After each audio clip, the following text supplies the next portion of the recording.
Hey, what's going on, guys? Coach Clayton with Upper Class Sports. Today's video, we're going to go ahead and break down two swings, Mike Trout and Robinson Canó. We're going to go ahead and look at the similarities between their back elbow. This is just something that I want you to focus on and make sure that you're doing this when you're hitting.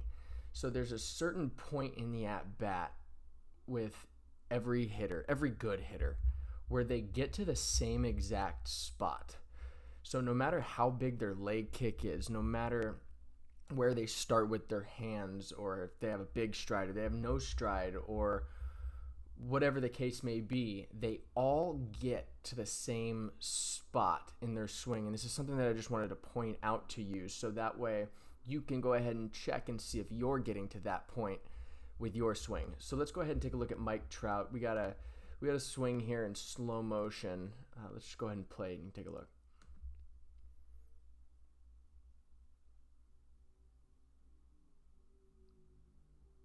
That's a beautiful swing. Okay, and let's go ahead and take a look at Robinson Canó's swing. A little bit slower.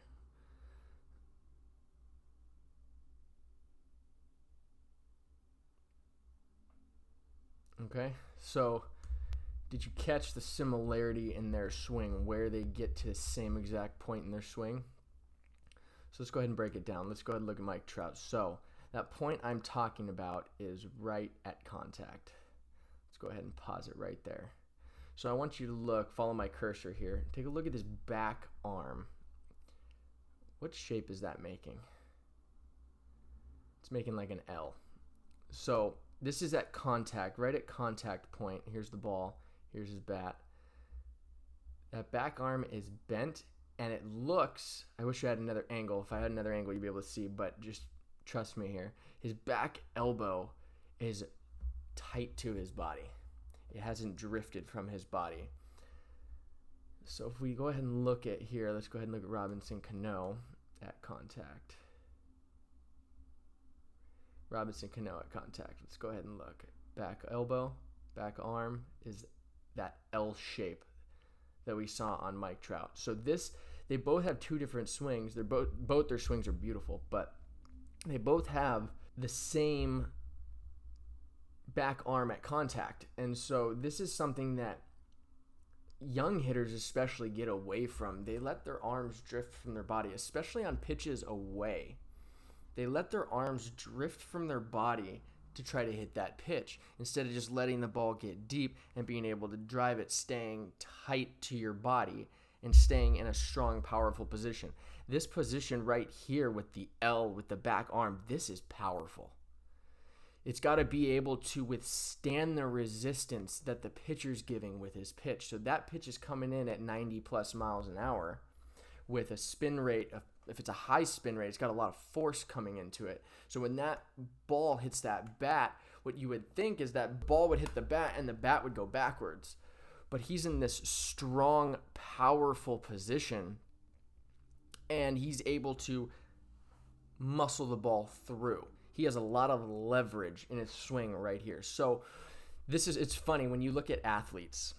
They say baseball players can play any sport because they're athletic, but you can't have a football player come and hit a 90-mile-an-hour fastball. Maybe you can. Maybe a football player or a basketball player or somebody could come and hit a 90-mile-per-hour fastball, but to hit it with authority, now that's a different story, because we're not just talking about physical brute strength, because you get a guy, world's strongest man, put a baseball bat in his hand, and he's not hitting the ball as far as a high school player.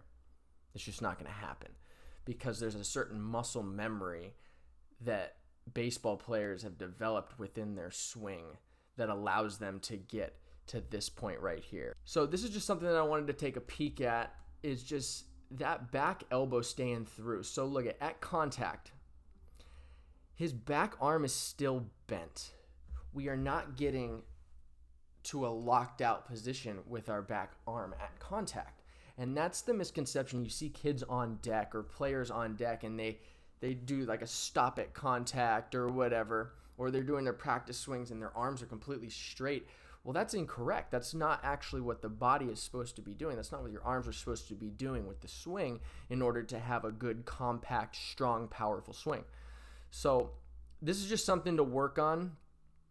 We have drills for this. There's a drill you could do. It's kind of unorthodox for the rest of the swing, but to get you to feel at this point, take your batting glove, throw it under your back arm, and go ahead and take a full swing as hard as you can with the batting glove underneath your arm. If the batting glove falls out, then that means you did it wrong. If it does fall out, it should fall out well after contact as you're coming up through the swing.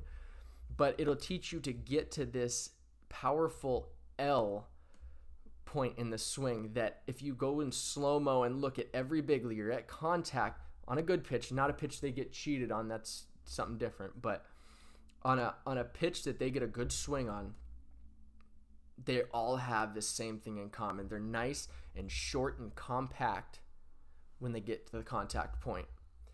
So that's just something I wanted you guys to take a look at and check. This is a point that, like I said, every big leaguer gets to this point here